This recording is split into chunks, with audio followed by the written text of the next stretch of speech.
Perfect. So we're going to be going over all of this different things. So we're going to be going over level 1, then level 2, then level 3 for the book work. All right. So that is what we're going to be going over today. All right. LeBron has a question. I can't hear you. Hold on. What's your question? Are we doing the paper thing? Yes, that is exactly what we're doing. I don't have that paper. Well, just use regular paper, like a notebook. All right, use a notebook and you can write down the answers on the notebook.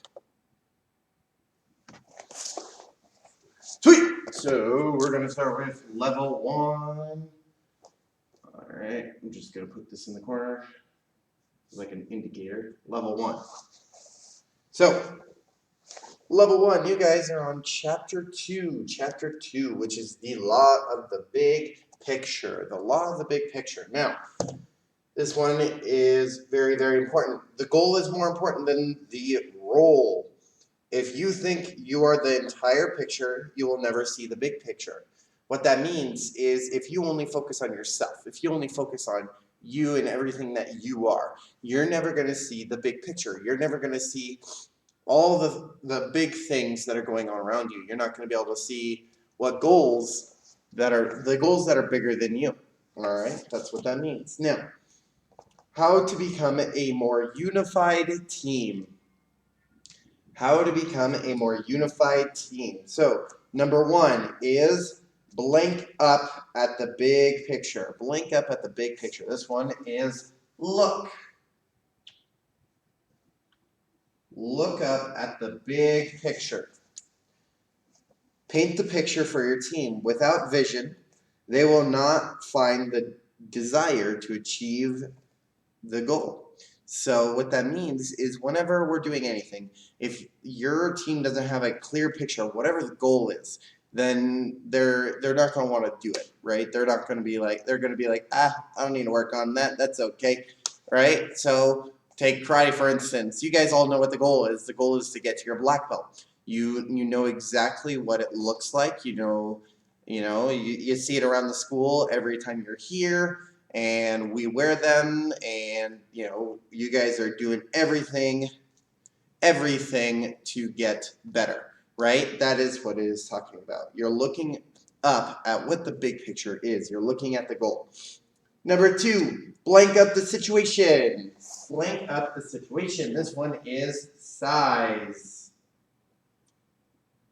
Size up the situation. For people who live to build teams, seeing the size of the challenge or the task ahead doesn't worry them. They don't shrink from the challenge. They savor the opportunity. One more time. For people who live to build teams, seeing the size of the task ahead doesn't worry them. They don't shrink from the challenge. They savor the opportunity. So what that means is whenever I'm doing anything, if I'm a good leader, when I see things getting difficult, when I see things getting hard, well then I don't want to be like, ooh, I can't do that. No, I'm gonna go walk away now, right? I actually have to take that challenge in stride. I have to do what I can to work at it, to get better at it, right? So if it's a challenge with a team and it's like a big team, well, as a leader, I have to look at that team and be like, it's going to be challenging, but I can get it done. The more you think that you can do whatever it is you're trying to achieve, if you can look at a team and be like, yep, I can fix that, or yep, we're going to improve together, the better the team's going to be. All right, and it's the same with you guys. If you're a part of a team and you want the team to get better, well then you have to be able to challenge yourself, right? You have to be able to grow with that team. Number 3, blank up needed resources. Blank up needed resources. This one is line. I gotta line up my resources. Line up my resources. So, it doesn't like me right now, so we're gonna put it there. Cool. Line up needed resources. The better resource the team is, the fewer distractions the players will have. So if you have all the resources you need to be successful, the distractions are gonna be less, right? I'm not gonna have as many distractions. All right. So if I want to be successful, I need to make sure that I'm not being distracted by things that don't matter. So I'm not letting myself, like on my journey to black belt, I'm not letting myself get distracted when I'm supposed to be practicing. I'm not letting myself get distracted when I'm supposed to be doing this leadership stuff. I'm not letting myself get distracted from what is important and what we're doing to grow, right? Because you guys have so many resources to get better, right? We got all the videos with all your forms and combinations on them now. We have our YouTube channel, so you guys can always go back, watch a video on there, and learn with the instructor, right? And yeah, so that is what that is talking about. Those are the resources you have to get better. Next one, number four. Number four, blank up the right players. Blank up the right players. This one is call. Call up the right players. What that means is if you want to be a successful team, you have to have people that are going to work hard. You have to have people that you know can do the right thing. Otherwise, they're just gonna mess around, and you don't want that on your team, right? So if you're making a team, look for the people that are going to work hard. Look for the people that are going to help you get better, right? That's what that's talking about. You want to call up the right players. All right. When it comes to building a successful team, the players are everything. Like I just said, the better the team, the better people you're going to have. Next one, blank up personal agendas. Blank up personal agendas. This is give. Give up personal agendas. What this means is don't be selfish. Don't only think about yourself. If you're a part of a team, you have to think about everyone on the team, not just yourself. All right? So it says teams that win have players who set aside their personal agendas for the good of the team. So when you guys get into level 3, we have that prep cycle, right? That's gearing you up for black belt. It's a 13-week cycle where you're working hard with a team of people and growing so you can earn your black belts together, right? But as a team, if you're not working together, if you're only thinking about yourself, well, it's not just you that gets punished, the whole team gets punished, right? So if I'm being lazy, if I'm not working my hardest, and my coordinators, my prep cycle coordinators, the people that run prep cycles see that, well, then they're not just going to punish me. They're going to be like, oh man, someone doesn't want to work hard. Cool. And everyone push a position, and the whole team has to do push-ups, not just because the whole team was messing around, but because one person was messing around, right? That's how a team is. That is what a team does. All right? About your entire team, okay? And number 6, blank up to a higher level. Blank up to a higher level. This one is step. Step up to a higher level. All right, so only when players come together and give up their own agendas can a team move up to a higher level. So when you're on a team, some people are only going to want to think about themselves. You can only get about here, right? If this is the level I can only get to, if some people are only thinking about themselves, they don't care about the rest of the team, I'm only going to do this good. But if I can get everyone to think about what is needed to get done, right, instead of just focusing on themselves, well then that's going to raise us up even higher, and we're going to work harder, and it's going to be better than we were before. All right, so teamwork thought.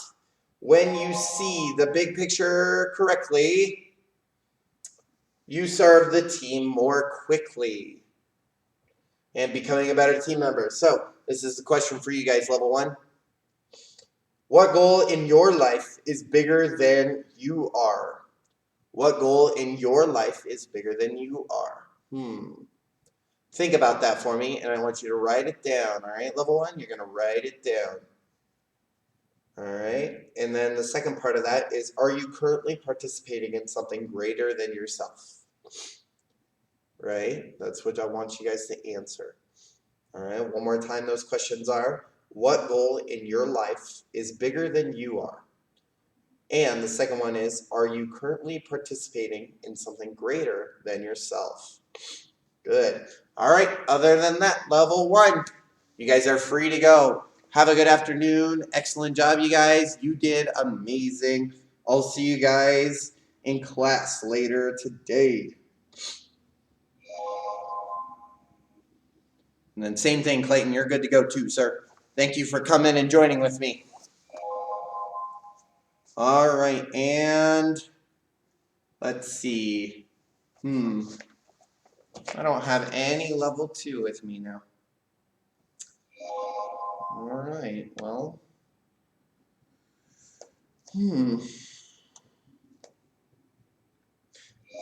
That's okay.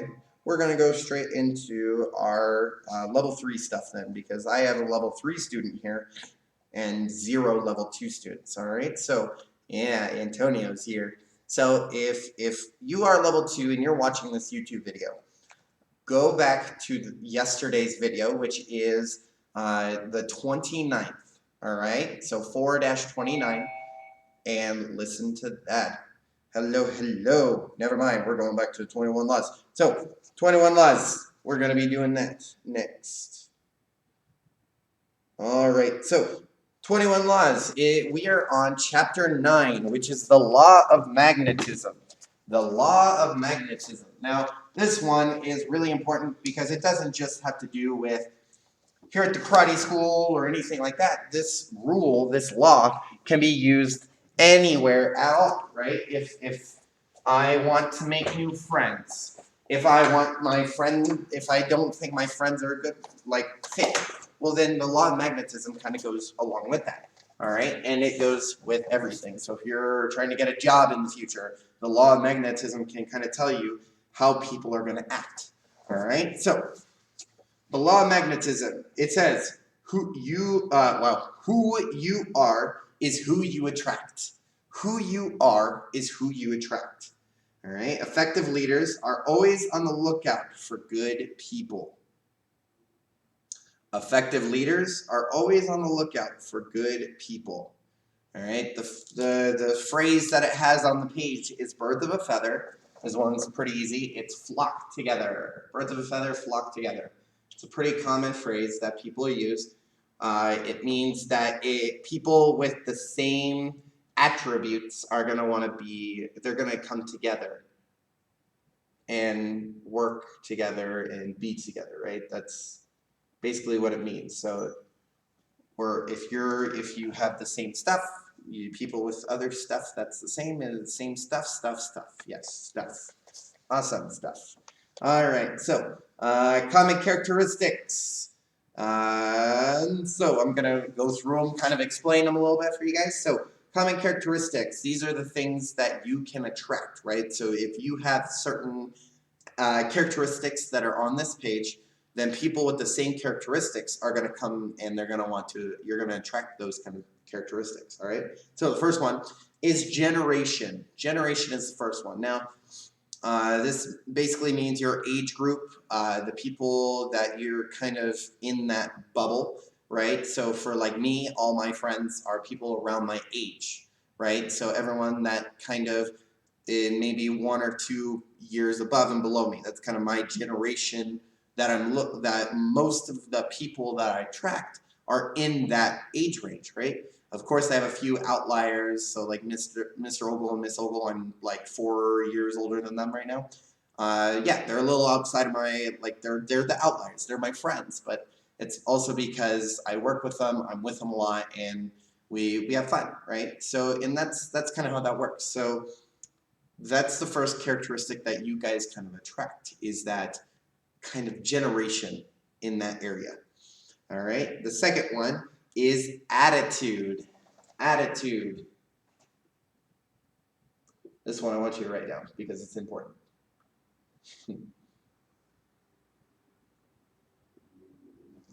Attitude. So you're going to attract people with similar attitudes. If you're positive, if you're enthusiastic, if you do things a certain way, you're going to attract people that act the same way, right? If I expect the best for myself and nothing else, If I know I expect myself to earn my black belt, or if I expect myself to get straight A's or the best grades I possibly can, well then I'm going to attract people with the same kind of goals, the same attitude as me. All right? And it's the same with the opposite as well. If I'm always negative, if I'm always doubting myself, well then people that are like that are going to they're going to attract towards me. What happens if we attract those kind of people? Well, they're going to bring us down, and we're going to bring them down, and it's just going to keep lowering until we're awful human beings, and we don't want that, right? So we always want to look for the people that are positive and happy, energetic, enthusiastic about goals, whatever it is. Because when you find those people, they're going to raise you, and you're going to raise them, and it's going to be awesome, and you're always going to grow together. All right? As leaders, we want to look for those people with good attitudes because they grow us. The third one is background. People with similar backgrounds are going to attract. Now, what that means is it's not so much like living standard. It's more like I have many friends that are martial artists. That's my background. I have a martial arts background. I've been doing this for 18 years. Of course, I'm going to have friends that are martial artists, right? So if I attract those people, that's because we have common things to talk about. And it's the same for anything. If you have a background in soccer, if you have a background in gymnastics, dance, baseball, softball, wrestling, cross country, any sport, or art, theater, band, whatever, those kind of things. If you guys have common things that you have done since you were younger, well then you're gonna bond over those. So like me and my best friend, we've known each other since we were 5, but our common thing is like Star Wars. We love Star Wars, and we've kind of bonded over that, right? And that's a good kind of thing, that common area that you attract people through, all right, is through different background things. Now, the next one is values.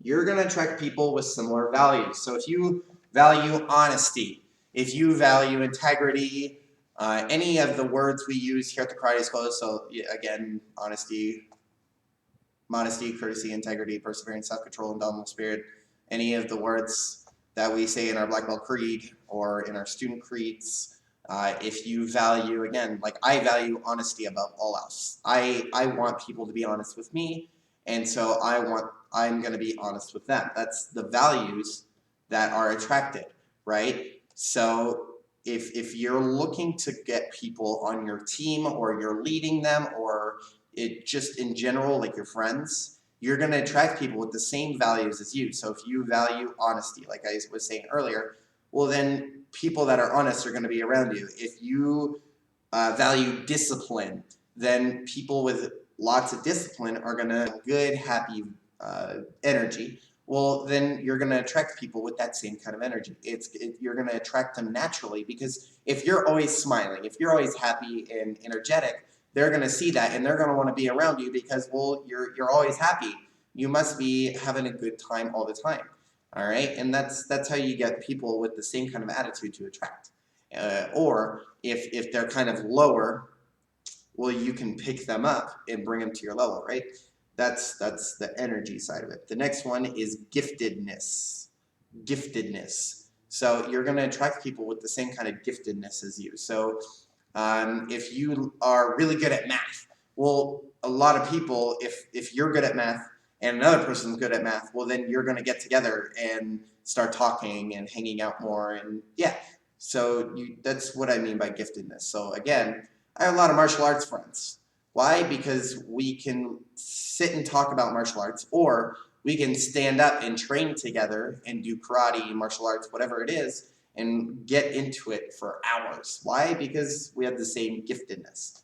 All right, and the last one is leadership ability. Leadership ability.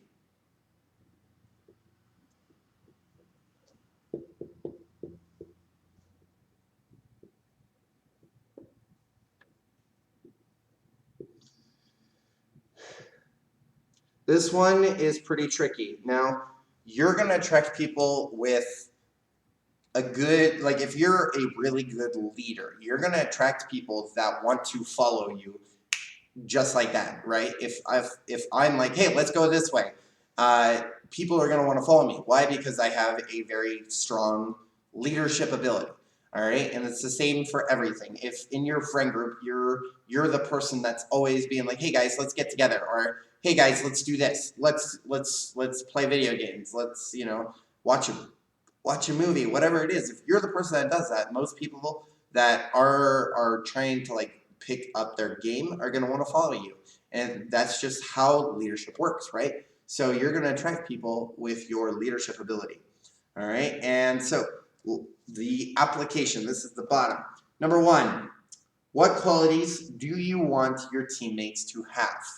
So going back to the values, what qualities do you want your teammates to have? So like my example I gave earlier was I want honesty. That is my number one thing. If they are honest, I will get along with them very well, right? And it's the same for you guys. Everyone has something that they value kind of in their friend group or whatever it is. That's what I want you to put into that number one. All right. So again, honesty, integrity, whatever it is that you expect your people to have, then put it there. And number two is what kind of people are you attracting right now? Are you attracting the positive kind that are going to help you grow and improve and get better? Or are you attracting the people that are not so great and they're just going to bring you down, right? Are you attracting anchors? We don't want anchors, right? We want to keep going forward.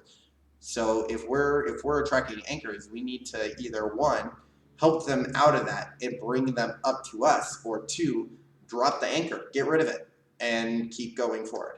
Right? Those are the two options for anchors. We get rid of them, or we try to help them and bring them up with us, because that's what leaders do. Other than that, that is everything for the 21 Laws of Leadership. So again, this is chapter 2. That paper is on the Google Classroom, so you guys can pick that up. Kelly, I sent you the email last night, I think, or I texted it to you. The code for level 2, so you can get into the Google Classroom for it. I texted it to you, so you can get in there and get the paperwork. Perfect. All right, and then that's it. Level 2, you guys are free to go. And then we're going to get to level 3, all right? So level 3, we are on chapter 2. Now, chapter 2 is one of my favorite ones in this whole thing, all right? So chapter 2 is using your transformational communication skills. Using your transformational communication skills. It basically what it means is I'm not just talking, I'm using everything, all right? So communication is key when talking to students or their parents. Transformational communication skills trump words. So the rule of 3, number 1 is tonality. This is the tone and pitch of your voice. The first word is tone. This is the tone and pitch of your voice, right? So if you notice when I'm talking or teaching a class, I'm not talking like this the entire time, because if I start talking like this for 45 minutes, that's pretty boring and people are going to fall asleep, right? So I don't want to talk the same way the whole time. I want to change what I'm saying. I want to change how fast I'm talking. I want to change the tone. I want to change the volume, the pitch, everything. Because if I do that, then that's called the tone of your voice, right? A good phrase that people hear a lot is, it's not what you say, it's how you say it, right? That's tonality. That's what that is right there. So if you are doing the correct thing, then your tone is going to match what you're trying to convey, right? It's the difference between saying okay or fine or yes, and saying like fine or anything like that. There's the difference in tone, right? So if I have a bad tone, it's going to come through and it's going to convey something, even if I mean the other thing of, yeah, I'll get right on whatever you told me to do. If I say fine and I say it in a kind of disrespectful way, well, then it's going to come off as disrespectful, right? Even though I'm trying to be nice and respectful. All right, so that's tonality. Number two is physiology. Physiology. This is body language. Body language. So the next one is all about body language. And again, like I said, I could talk about this stuff forever. Why? Because it's something that interests me. So body language, this is your gestures, your movements, your mannerisms. All of that stuff can tell a story that either goes with or conflicts with the idea you're trying to convey. So if I am trying to convey that I'm listening, but I'm like slouching in my chair, or I'm kicking my feet up in the air on a desk, or here's a good one, I'm sitting like this. It doesn't look like I'm paying attention. It looks like I'm bored. I'm not paying it. I'm like, again, I'm relaxing. I'm not trying to convey that I'm paying attention. But if I look like I'm paying attention, right? I'm watching someone. If it's like a teacher, I'm watching them. I'm paying attention to them. However it is, these are just certain key kind of little things that people pick up on with your body that can show that either, again, it's either going with what you're saying or going against what you're saying or doing. So if I want to, if I'm trying to be open, if I'm trying to say, yes, I am here to talk, feel free to come up to me, but I'm standing like this. Does it look like I'm wanting to talk to anyone? No, because I'm closed off, right? When I stand like this, it looks like I'm closed off. It looks like I don't want to talk to you right now. But if I open up my hands and I'm talking nice and big, or I'm even what we do in karate school where we're like, our hands are behind our back, or anything like that, if we convey that we are open, then people are going to want to come up to us more to talk. But again, if I'm going like this, or I'm like shrugging or anything like that, well then that's going to convey something that I don't want to happen. All right, that's again, that is your physiology, your body language. All right, number three. This is a fun word. You ready? It is physiognomy. One more time. It's physiognomy.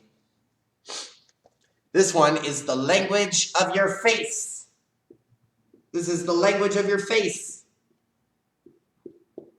So again, if you are trying to convey that you are listening, but you're sitting there like rolling your eyes, or you're like staring off into a different direction when you're supposed to be looking at someone, or if you're trying to look like you're happy, but at the same time you're sitting there just like straight faced and you're trying to pretend you're happy, well then that doesn't look happy. That looks like you're bored, or you're not, you're more serious, right? So your facial language is very, very important. Your facial expressions declare the truth of your feelings when you are communicating with someone in person, right? So if you're trying to convey that you are listening to them, but you're very like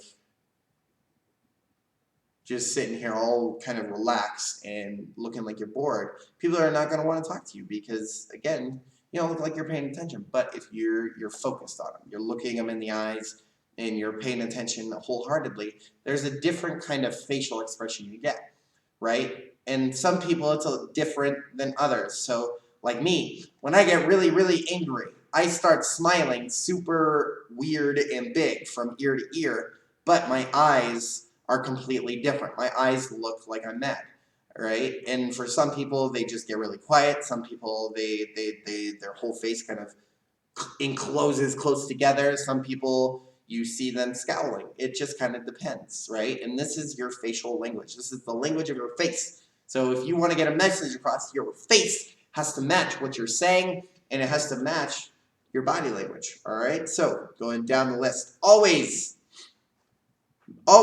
make sure that tonality, physiology, and physiognomy match your intent and objective. This is objective.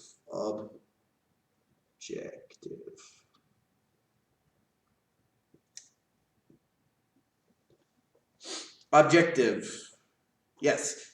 So one more time, make sure that tonality, physiology, and physiognomy match your intent and objective to help ensure clear communication and desired outcomes. So if you want to be an instructor someday, or a teacher, or anything like that, right? If you're conveying that you don't care, even if you do care, well, then the students are going to pick up on that. They're going to see that by your body language, or your face, or the tone of your voice, if they see something that doesn't align with what you want to convey, they're gonna pick up on that. There's like this weird chart. It's not on here, but it's like what you say is only like 10% of what people see, right?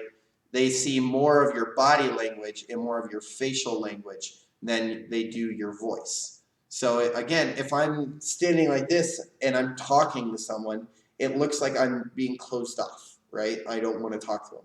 But if I'm open about it and I talk to them openly, then it starts picking up on that and it starts looking like I want to talk to them, all right? And last thing, leadership thoughts. When is it important to use transformational communication skills? When is it important to use your transformational communication skills? This one's easy. You ready?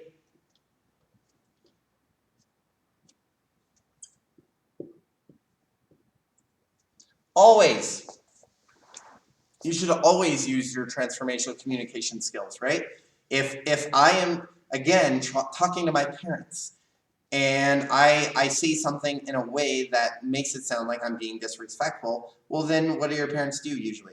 They usually get mad and then it's no good, and yeah, we don't want that to happen, right? So we always want to use those transformational communication skills. So we always want to be aware of how we say things, always be aware of our body language and the language of our face, all right, our facial expressions. If we can master all three of those, then you'll be a master of communication, all right? Other than that, that's going to be everything for today. You guys are free to go. Have a good afternoon. And yes, Kelly, I'll answer your question. Let me unmute you. Yes, ma'am. Okay, so I was actually thinking about it, about getting like all the chapters and stuff in for like all my levels, and because I'm double testing, I don't get them all through like the cycle. Right. So, like, do I have to, or like? So we have the entire like the 17 laws and the 21 laws and the Kovar stuff that I was just going over. We have all three of those on that watch.westminstermhk.com. If you scroll down to the bottom, they're listed there. And it says like 17 laws of teamwork, 21 laws of leadership, and the Kovar incredibly effective teaching techniques or something like that. What's the website? Yeah, it's watch.westminstermhk.com. Okay, so it's like already there, like. Yes, ma'am. Not the answers though. The answers I can give you the answers, but the worksheets for it is all on that website. Okay. Perfect. So I just wanted to make sure because I know that like coming through with the double. Like, right, with your double. Yeah, it's all there. Don't worry. And make sure this is chapter 2 because it also says chapter 9. Level 2 is chapter 9. Level 1 was 2, and level 3 was 2, but level 2 was 9. Okay, because you told me it was chapter. I think you said it was chapter 2. Oh, I meant chapter 9, not chapter 2 for you, anyways. Okay. All right. Thank you. You're welcome. See you guys. Have a good afternoon.